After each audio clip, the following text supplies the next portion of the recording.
Good morning and welcome to NoteSchool TV. Today we have the much anticipated note industry update from Mr. Eddie Speed. Stand by.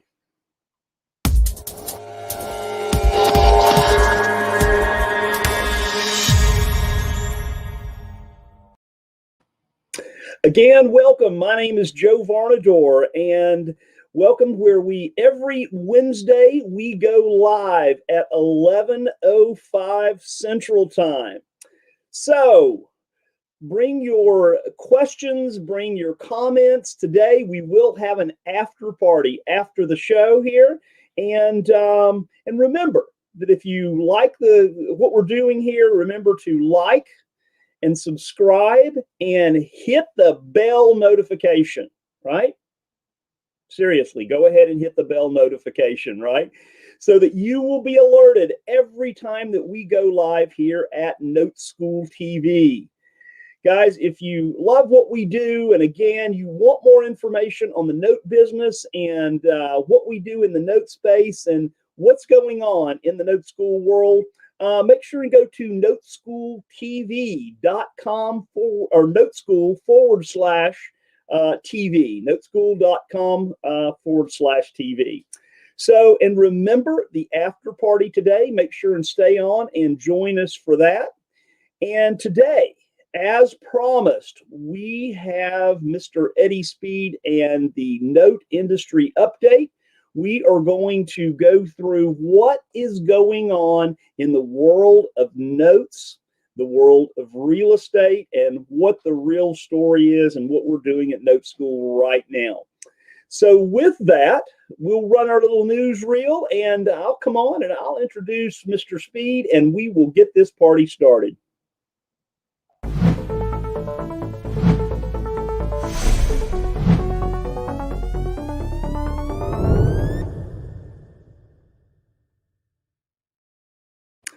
All right. Thanks again for joining us today. And today we have our monthly note industry update. So we have a lot of information to get out there to you, stuff that is going to be totally relevant, hot off the press to build your business, and so that you will know where to go and what to do as we move forward. With that, let's bring on our founder, our esteemed leader, and our head visionary, Mr. Eddie Speed. Hey, Joe. Good morning. How are you, sir? I am doing 100% this morning. How about yourself? I'm doing great.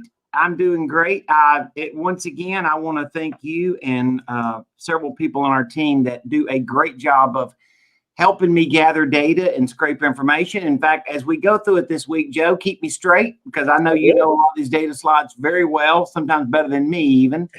So just don't hesitate, jump on and correct me or add to. But we have what we're trying to do is show you guys what is happening in the market and why it's relevant to what we're doing in the market. Absolutely. Right. There's a couple of big opportunities. Joe, big, right? Lean in on that. We're saying really big opportunities, but it doesn't really make sense if you don't know where the data is going, right? That's right. Because once again, if we can read the headlines and we know the good stuff, and we're going to talk about the good stuff, but if all we can do is read the headlines, it's crazy. So Sunday morning, Martha and I get up, and we have a TV show that we've watched for years, and sometimes we'll tape it if we're not in town, but it's the CBS Sunday morning TV show. You know what I'm talking about. It has the sun. Right, yep. So the feature this past week was real estate and the market and the booming market, and how people can't afford a house, and how people are selling and they can't believe it, or people are buying and they can't believe what things cost and all that stuff. So Joe, I'm going to make an assumption that everybody here on the show today with us knows that there's something going on in real estate. You know, Eddie, there's a lot of folks out there that have what we lovingly refer to as a hot sports opinion, right? On Exactly. what's going on. And, look, if you know what's in, you don't just read the headlines. It's not what's just there. It's down in the body. And if you know this, it's like you always say, Eddie. You have a great idea. It only takes 5 minutes, but you never know what that 5 minutes are, and you never know when that aha moment is going to come. So, guys, stay locked in with us. Take notes, and we will make it possible for you to get these slides as well at the end of the presentation. So we are absolutely going to do that. We'll have a little header that will show you how to go email us and get the information or ask for it. And so we would love to provide those to you. And a lot of the data slides that we have, I'll tell more of the story without trying to read everything in the slide, but a lot of people like to look at the slides later, and that's cool. So I call this presentation once a month. Now, Joe, I've kind of renamed it. I call the market behind the mask, right? The market behind the mask. I like that. We need to get our little guy out there with the mask on, right? Well, yeah, we do. So I've got I should be sharing my screen here if my team will help me get that going. And you will see my little guy with the mask, right? And how does this affect our piggy bank? Lots to say about this, Joe. Lots to say. Absolutely. All right, well, let's get this party going. The market beyond the mask.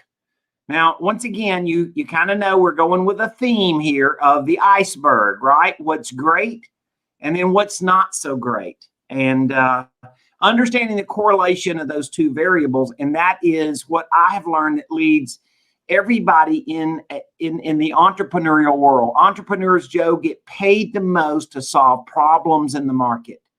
So where are things great, and where can I take advantage of that? And where are things not so great, and how can I solve a problem? That's right. Right. So what's great? Well, the stock market is still roaring, right, Joe? Everything is awesome. Let me ask you a question, Joe. If you won the Powerball lottery this week, would you just text or email your stockbroker and say, I'm coming in Monday and I'm going all in? You know, Eddie, knowing what I know, absolutely not. So we're not saying it's not good, but we're saying there's some interesting things behind it. Right. A lot on Facebook about Bitcoin, right? Yeah.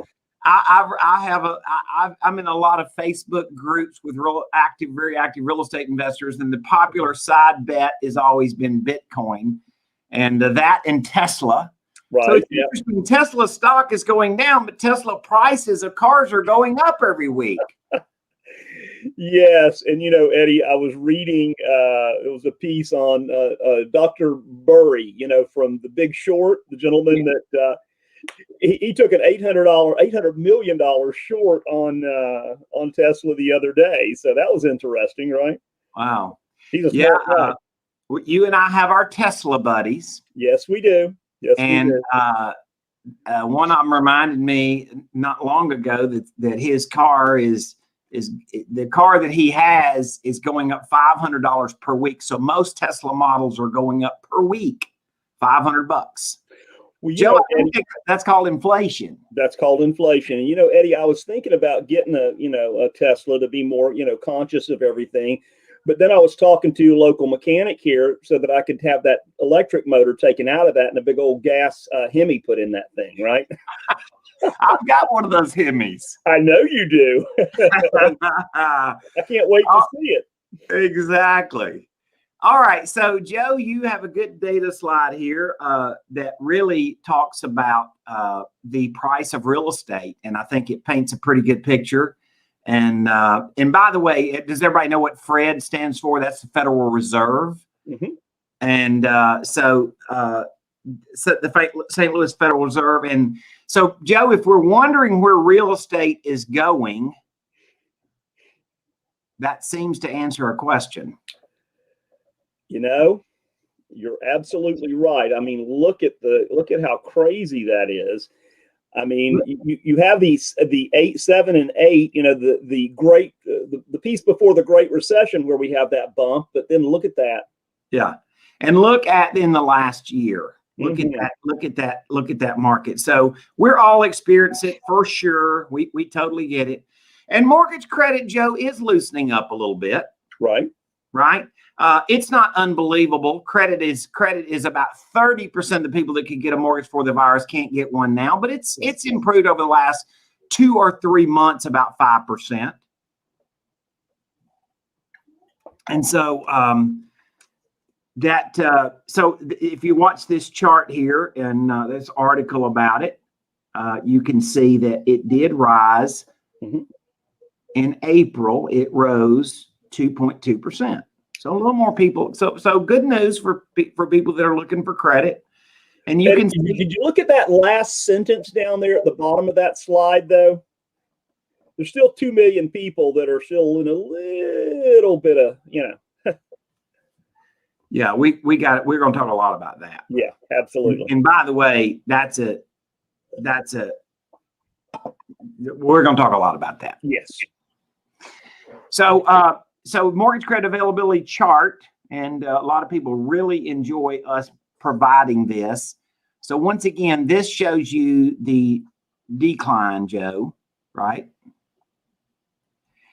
And once again, we were at the bottom, call it here, and we have seen a little bit of an increase. So we still say now, if you went from where we were before the virus to now, that's about a 30% drop in people that can get a mortgage. Right. So I'm putting this on the good side today, Joe. I'm not putting this as the negative. I'm putting it the positive because it has increased a little bit.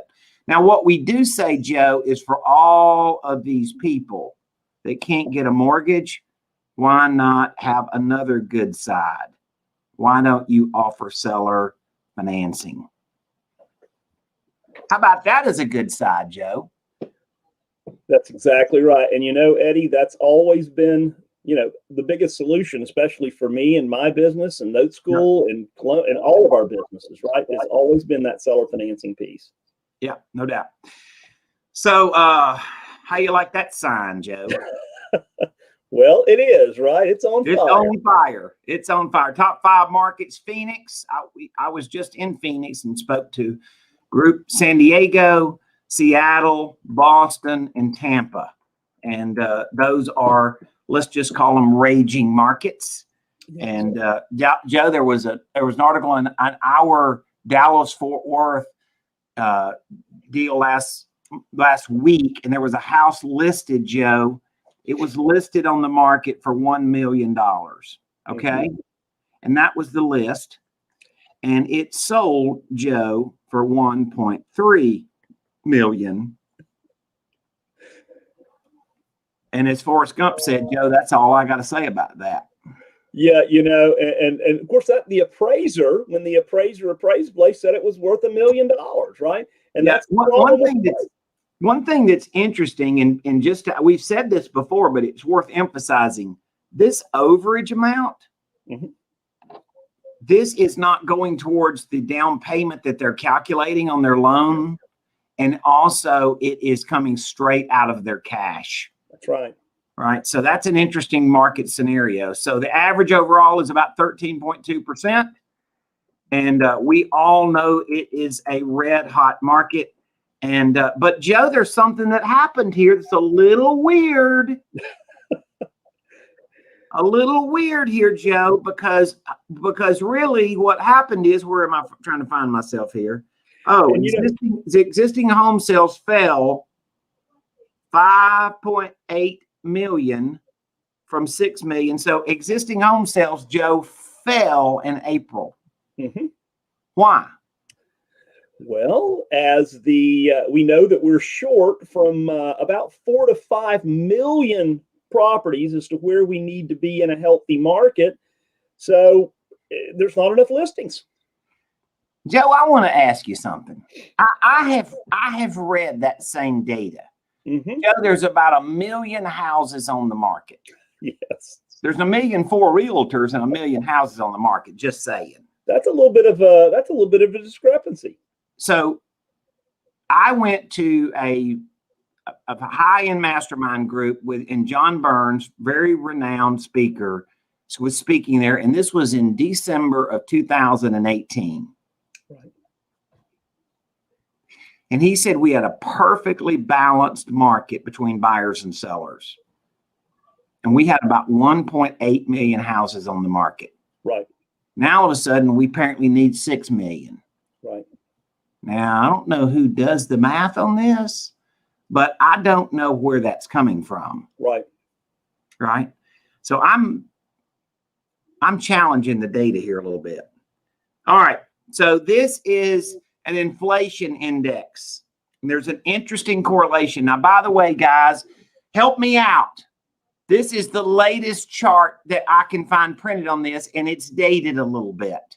Okay.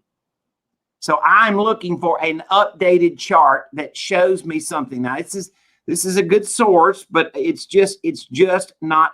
Some of these charts, they'll print their really cool stuff. But there's a big story here, Joe, because, Joe, do you believe we're experiencing inflation? Absolutely. Okay, so you're saying it costs more to go to the grocery store. It costs more at the gas pump. It costs more, like the car dealerships are not discounting cars. Costs more at Home Depot. It costs more at, yeah. Have you looked at a used car? Yeah. Well, if you did, because we've done a little car swapping around in our family, used cars are out of sight. Okay. So we're experiencing inflation, but the deal is, Joe, there's always been a correlation between the median home prices and inflation prices.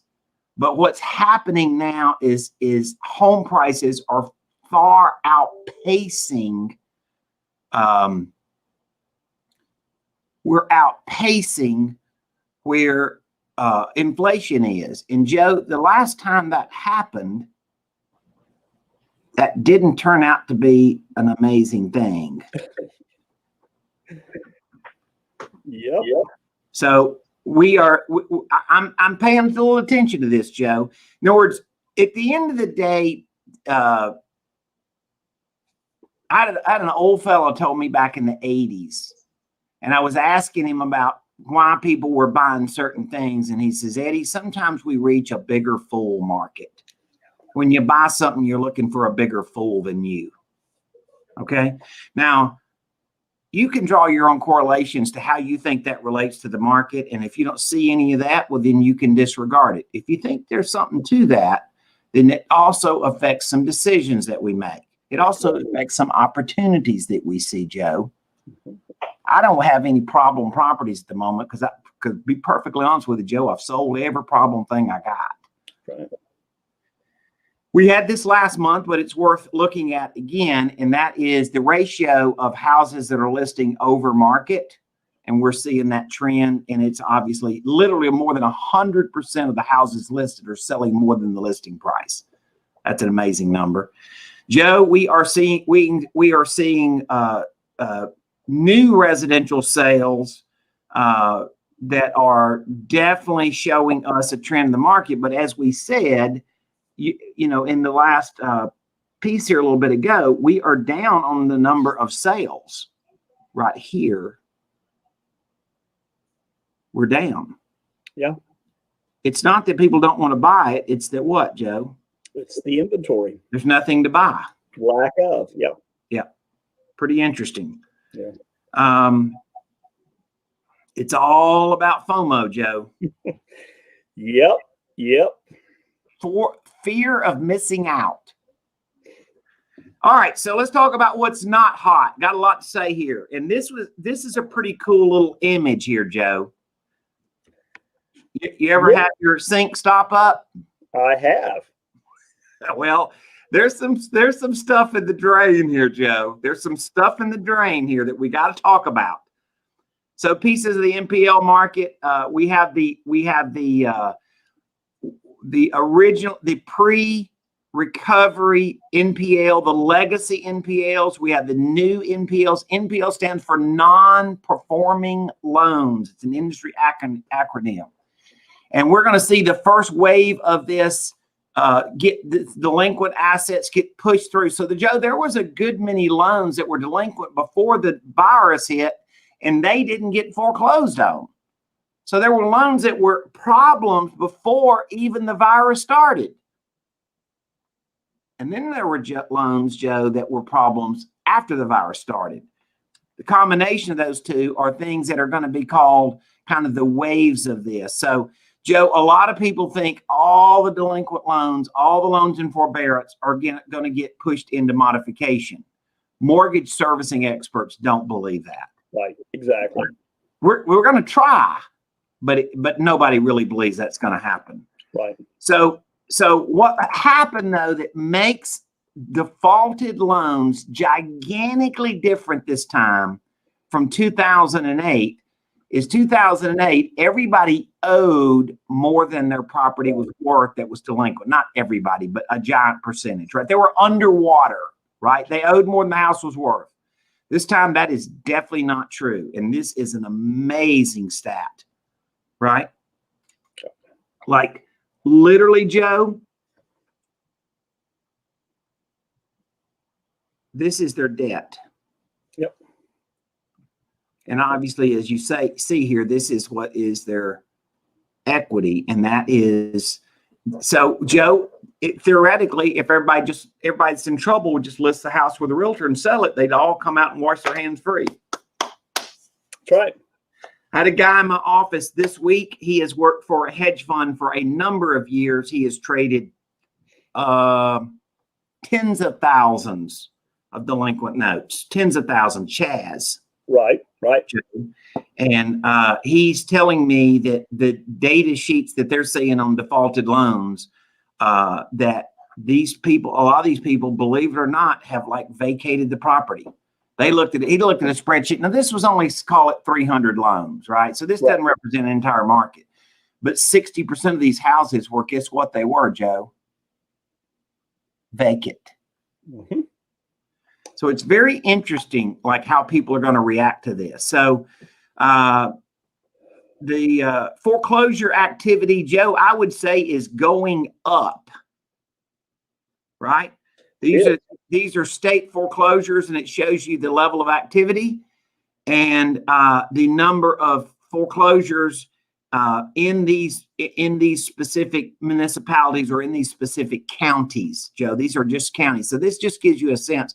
This is interesting. Only 259 foreclosures in all of LA County. Only 256 in Cook County, which is Chicago. So anyway, it's very interesting that this is Phoenix. 86 foreclosures. Are you kidding me? So Joe, there's a lot of stuff that's got to get washed out of the drain. Okay. And Joe, Quote Wizard had an article that an analysis here, and basically it is addressing what we have been talking about really heavily for the last few months. Let's talk about this.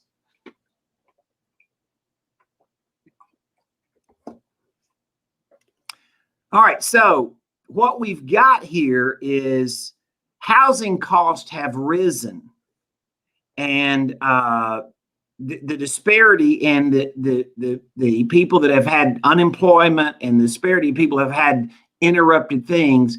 Like, what is it is going to happen to these homeowners and renters? How are they going to pay the rent? Or where are they going to go? You see, a booming real estate market is awesome, except for the fact that the booming real estate market has to match the people that are going to occupy the houses. And if that's it, and affordability is a major thing. We're going to keep our eye on this. There's much to say about this. Top 10 states with a percentage facing foreclosures. Okay. Percentage of the people facing foreclosures. You get this, Joe? Those are huge numbers. 14%, 12%. Wow. Look at Texas, 8.8. Everything's great in Texas, Joe. What are you talking about? Bigger and better in Texas. What How about South Carolina? Everything's awesome in South Carolina. New Jersey, it's just, well, I mean, heck, Joe, what's wrong here?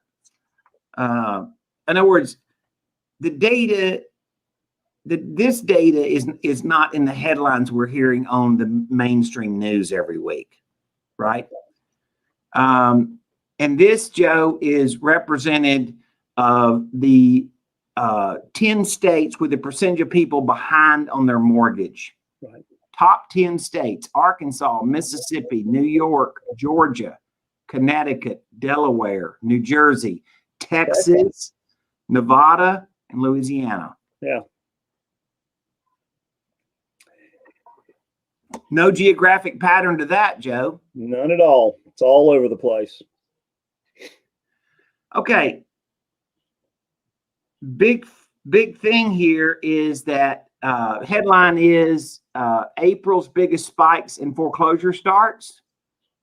But let me just tell you this, Joe. Virtually all of these foreclosures are people that have vacated properties. Now, that's pretty interesting. Apparently, Washington has let's just say, Joe, they've at that rate right there, I'd say they've increased a lot. What do you think? Yeah, Right? absolutely. So Washington and New York, Kentucky are obviously the top three of that. And so you, as you can see here,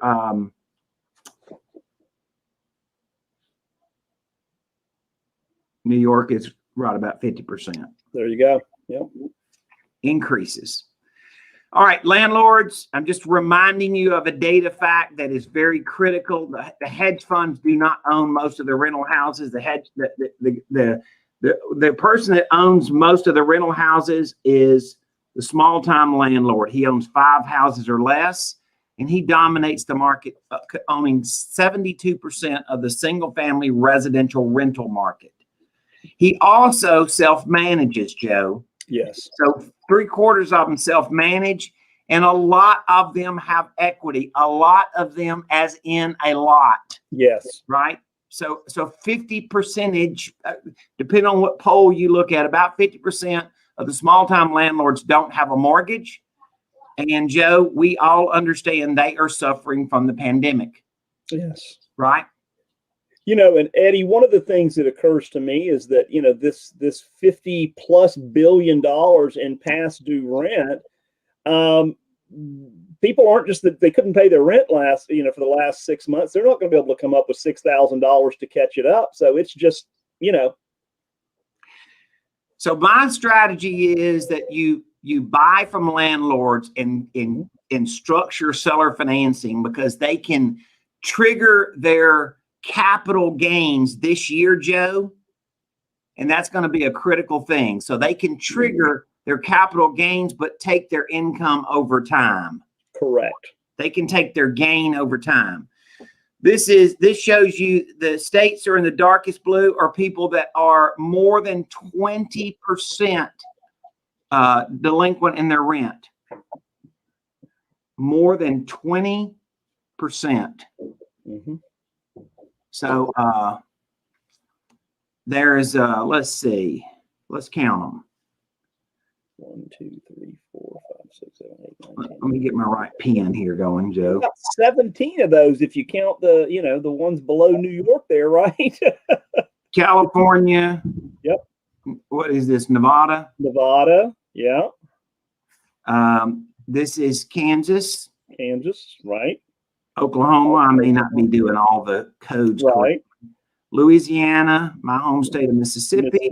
Georgia, Tennessee, Tennessee. Georgia. What is this? Michigan? Illinois. Yeah, you're right. And then I don't even know that I can get all the Northeast states correct. But New York, Connecticut, right, New Jersey. Yep. So understand, listen, guys, that's a lot. By the way, all of these states in these colors are 14 to 19% behind. Yeah. So listen.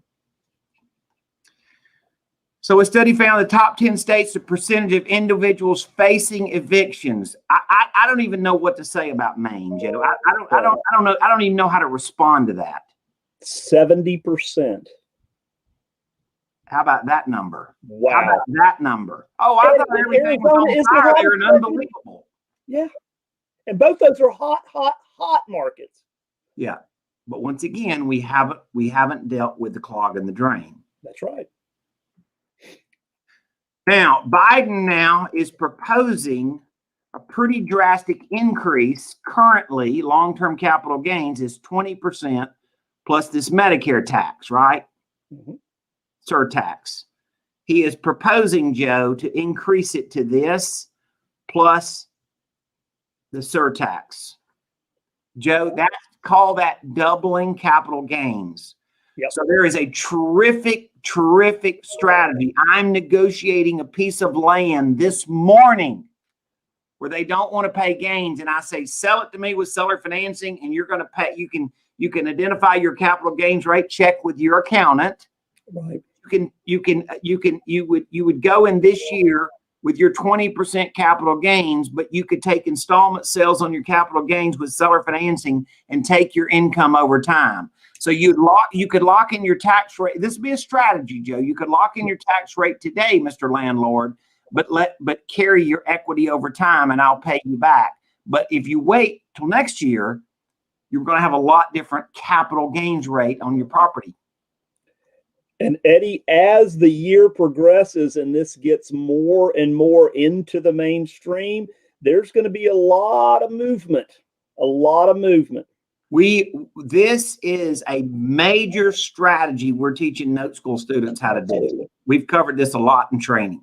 So hobbyist landlord, basically, if you're looking at a timeline here, Joe, real quickly, let me go back. Sorry about that.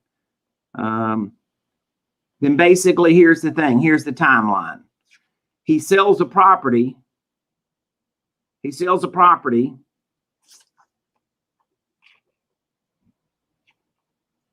In 2021 at a 20% capital gains rate. Right. But he takes the payments in future years. Now, Joe, we're not giving tax advice, but we are told by experts that rate will then still remain at what? The year you sold it. You know, Eddie, they call that being grandfathered in, don't they? Mm-hmm. That's it. The old grandfather clause. Yeah. So there's a strategy there. Home builders, it just shows it. You know, home builders are they have it anywhere. This is crazy, Joe. Look at the line here and look at the line back and look at the average line, call it back in the 2000s. Yeah. And that's entry-level homes. There were just 65,000 built all year last year in the entire U.S.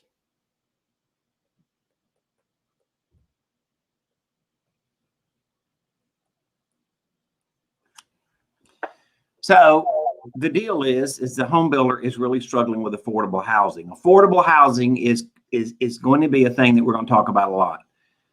Well, the framing cost has seemingly gone up on building a new house, Joe. Just a little bit, right? Mm-hmm. Crazy out of sight, up 83%. This number is slightly up a little bit, Joe. It was at about $2.5 billion per month in principal and interest payments, and now is at 2.6. So same thing that we talked about. If you take the combination of payments that the mortgage servicer is making to the bondholder, plus covering taxes and insurance for the delinquent borrower, yes, or the borrower in forbearance, the loan servicer is writing a check for, let's call it $1 billion a week, about $4.5 billion per month, right? And we do have a question, and that is, how is this going to shake out? Yeah, it is not a well understood question, but it is a well thought question once people understood it. Right. All right. So Fannie Mae announces its first big loan trade. So here you go, Joe. The dump of non-performing loans. Is it coming? Everybody I know says it's a coming, baby. It is a coming. So this was 88,000 loans totaling 1.6 billion. And so this is the first, and Joe, if you want to get your you want to get your bid sheet out, these are when the bids are due. That's right, June 8th and then June 22nd. Eddie, this was a quarterly happening back in the day, right? Back following the Great Recession. Yeah. Fannie, then Freddie, then banks, and we would see one of these every month. Here's what's interesting. The Fannie Maes are in the least trouble. Yeah. FHAs are way in the most trouble. Yeah. FHA loans, delinquency is here. Fannie Maes is here. So this just shows us of a lot more to come. Pretty much everybody in the note space has been around a long time, has been watching for this, but the water's starting to come over the top right now, right? Non-performing loans will be a big source of conversation over the next few years. Yes. So what's great and what's hot? Stock market, most of it's still surging, Joe. Yep. Raising residential values, low interest rates, and I put, Joe, I want to make sure I give credit for this. Here, let me fix that. Now it's only 30%. Right. Okay. So we're better here, Joe. We're only 30% lower than we used to be. Right. From 35. Foreclosures are starting. Eviction bomb is happening. Overall, we've got 9% residential mortgages that aren't paying. Fears of proposed tax laws, right? Capital gains is going to be a gigantic subject. Seller financing can be a huge strategy. Huge, Joe. Biggest potential strategy in seller financing I may have ever seen in my career because of the potential of doubling the capital gains tax, right? That's a fear. It hasn't happened yet, but it's believed that it's going to happen. Mm-hmm. And then, of course, commercial real estate continues to have an issue. Some retail is really taking it in the chin. Big time taking it in the chin. Joe, a lot of data there, Captain. A lot of data.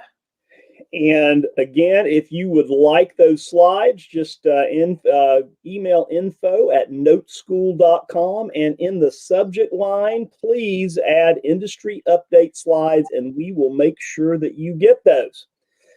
So, Eddie, let's have a word here from our sponsor, and we'd like for all of you to hang around for the after party, and we'll get to some of your questions and so on.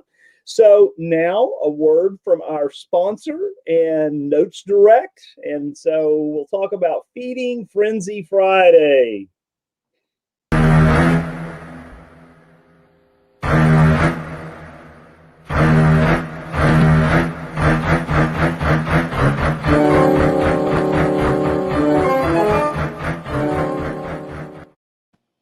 All right, I have to laugh every time I hear the Jaws tune there go through. Feeding Frenzy Friday. Notes Direct is our sponsor at NoteSchool TV, and every Friday, Mr. Brian Lochner and Scott Tyler have Feeding Frenzy Friday, and in that they are going to showcase an asset and go through the due diligence and point out as we always do, the positives and the negatives from every deal.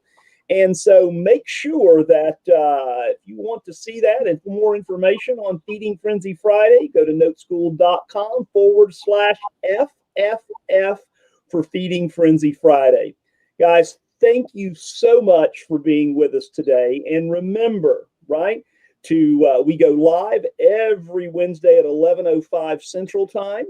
And to get more information on NoteSchool and what we do at NoteSchool, go to noteschooltv.com/TV, and we would love to have a conversation with you about what that looks like and how to move forward with NoteSchool. So, Eddie, we are going to jump into the after party, so you guys stick around for a few minutes, and we'll take some questions and and comments. Thank you so much for being here, and we will see you same place, same time, 11:05 Central Time next Wednesday. Have a great day.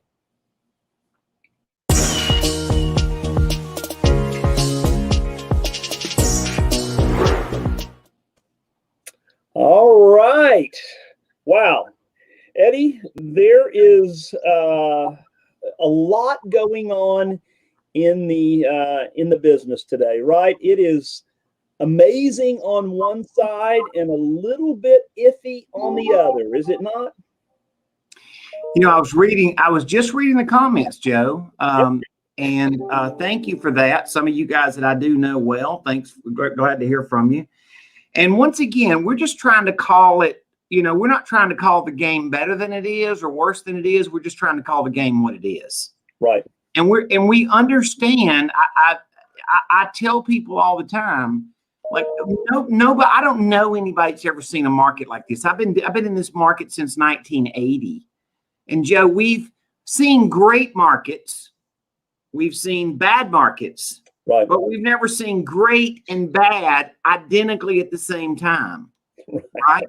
And so we are trying to, but what we're trying to do is identify, and I know what we're doing at NoteSchool is that we take these market voids where there's an issue in the market, and we're showing people specific creative financing strategies that they can work related to that market. Joe, I would just tell you this. If you're a real estate investor today and you are ignoring the burnout landlord carrying terms for you, I don't know what else to say. You know what, Eddie? That is, you know, what these folks are doing. They have sat here this year. They've not received their rent payments. They've had to make their month. If they've got a loan on it, we know that, you know, more than half don't have, but, you know, they've got all the other expenses, right? They've got taxes, they've got insurance, they've got maintenance. Maybe they had to put a new roof on.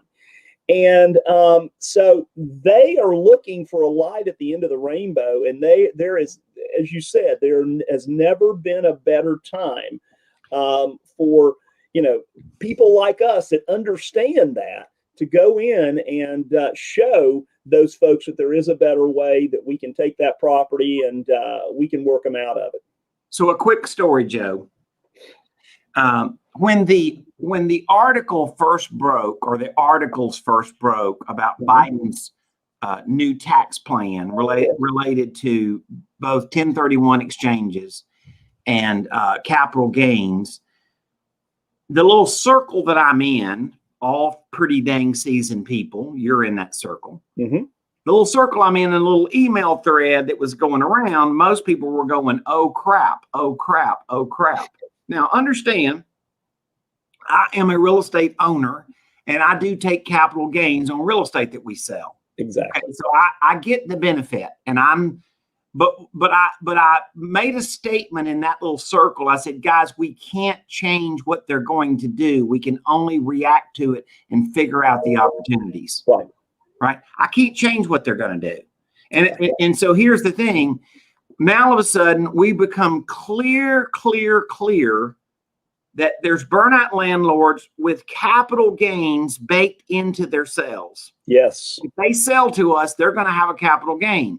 Yes. We know that they can take that capital gain over time and not take it all in 1 year if they sell or finance it and do the installment sales method.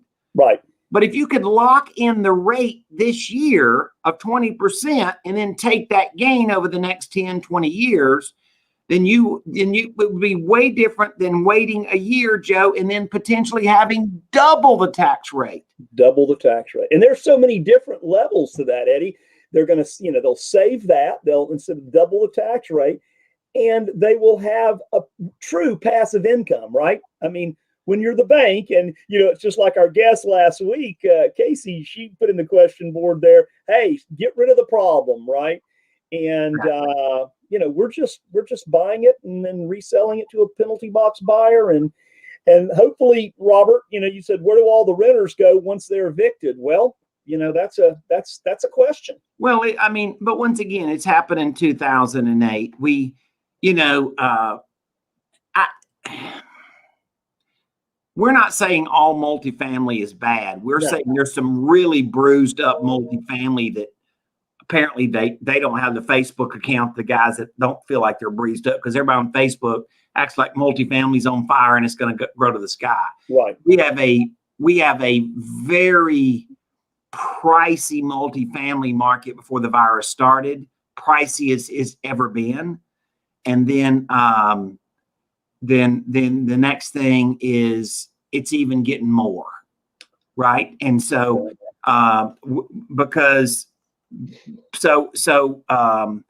yeah, there's going to be a lot of turnover. And once again, we have this weird situation, Joe. We have low listings driving crazy activity and buying and appreciation and stuff, right? We are seeing significant inflation in real estate, right? Residential housing. Yeah, absolutely. But on the other hand, you look at these states and the number of people that are facing eviction, and you start realizing that most of those people facing eviction are dealing with a guy that is their landlord, that is a small-time landlord. Correct. He's not a professional manager. He's not a professional landlord. There is a cool strategy where you could bail him out, but him take his equity over the next many years and offer seller financing to you. There's a really cool strategy that would make sense for him tax-wise, aggravation-wise, and then once again, and so this is a rollout that we've really focused on in the last few months. But since this thing come out, and let's call it 6 weeks ago, about the new tax law, proposed tax law on capital gains, then this year is going to be the year to do it. Yeah, absolutely.